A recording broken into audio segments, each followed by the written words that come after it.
now that we've broken down the strategy tab or module in Rate Insight, we'll take a peek at the Events tab next. Now note that this particular tab allows y'all to see events that are impactful for the property. And we get these events through PredictHQ, our partner. On a weekly basis, you'll see 3 categories here listed. So if I were to click up in the filters, I've got accepted events, suggested events. I can also see declined events. And I can see 2 at once. I can see all events. I can see no events if I'd like. I must click apply to have this, and just know that anything I apply here is just for my particular view. It's not going to affect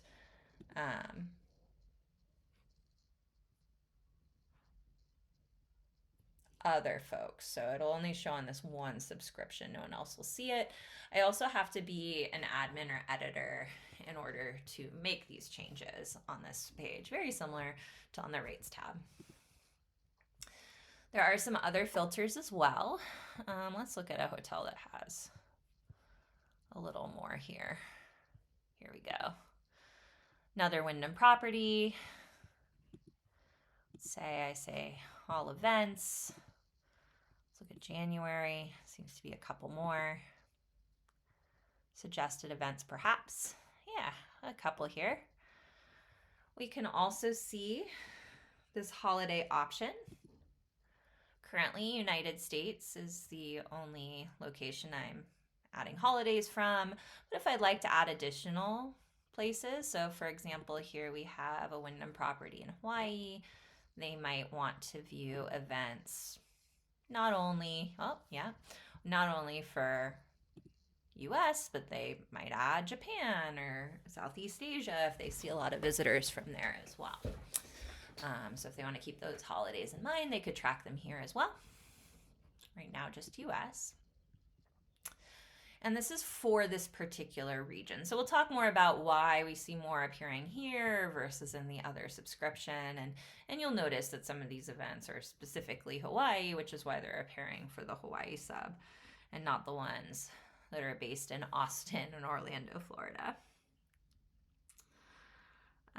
Suggested events are going to be those most impactful for this property, and we believe they significantly impact the demand for this particular property. They're shown by default in gray, and if you click on one of them, you can see more information. So let's say I want to check this out. You can see a little bit more about this particular seminar, how many attendees are expected. This information, again, all coming from PredictHQ. It's integrated in here for us. We can accept the event from here, decline it if we want it to disappear. And if I ever decline something on accident, just note I can always search it and find it again. If I do accept an event and decide I would like to remove it, once I accept it, I'll see the option to remove as well in a red button. This is a real subscription, so I don't want to accept an event on their behalf. But just know that that will happen. If you accept, you can still remove something. And you can, of course, X out when you're done looking. One additional category that's actually a little newer and we're really excited about is that you can filter by type of event. So if you want to view, for example, by just conferences and music events, you could do that. You can look at all categories, probably most popular when you're looking at suggested events, but whatever you'd like to view, especially if you're looking for something. Another option is the search bar. So if you'd like to add an event that isn't here, of course you can add an event, but before you do, recommend you search here first. You'll note that a lot more comes up for each day, 12/11 alone. So December 11th has a ton, as we can see. There was only a couple on the actual calendar listed. Now note that these ones that show up when I search are within 100 kilometers or 62 miles. but only those within 30 kilometers or 18 miles will make it to the suggested events in a smaller group. So if anyone ever asks why certain ones are on the actual calendar versus they appear when you search, it's that difference in distance to the hotel, and also another criteria is that our algorithm marks them as important for that particular location as well. So if you ever disagree or think something should be suggested or something is missing, of course, you could reach out to customer care. We can access more information on the Predict HQ side of things and look into it for you. One thing to note is that events can be exported for the next 365 days or for the selected month. So if we take a peek, 365, selected month, right? So if I want to do a different month, I can change that up here. And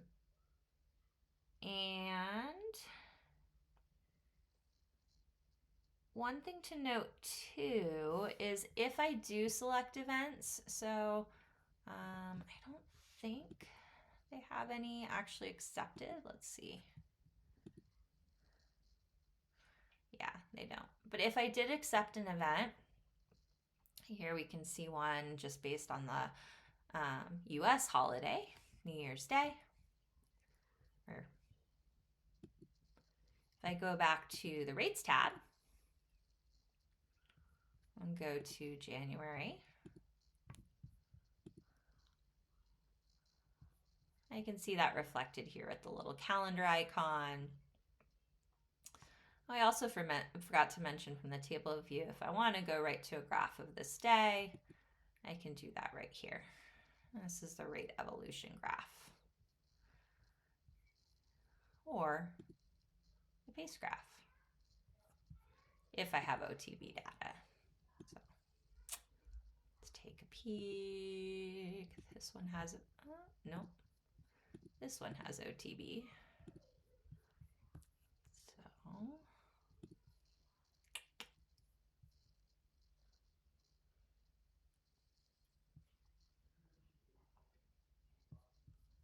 all right, so if we take a peek over here, you can see our rates evolution. So seeing the evolution of the rates over time throughout the lead time, so the amount of time between when it was booked, the actual booking taking place, or day one, arrival date, however you'd like to look at it. We can see how that rate evolved over time, X being that it's sold out. Can also, like any other page, add, take away, see my OTB data versus my own and the evolution of the on the books percentages over here versus the rates. And I can also see a pace graph too. So if I do want to see how I'm doing compared to a particular time, I can do that here as well. We can see when it gets closer, knowing that this top is going to be what last year was. So this is what we're comparing against with our pace. And we can see when pace starts to pick up here. If I'd like to exclude out of office, out of order rooms, I can do that as well by unselecting this, or I can put it back in if I want to just look at, minus the out of order rooms. I can break down by group and by transient data as well on this page, which is kind of nice if I want to see that breakdown. So great pace tracking. I can export that as well. Actually, I skipped past it, but you'll see the little icon in the upper right. So same exporting or reports features should I choose to. All right. So that is it for strategy.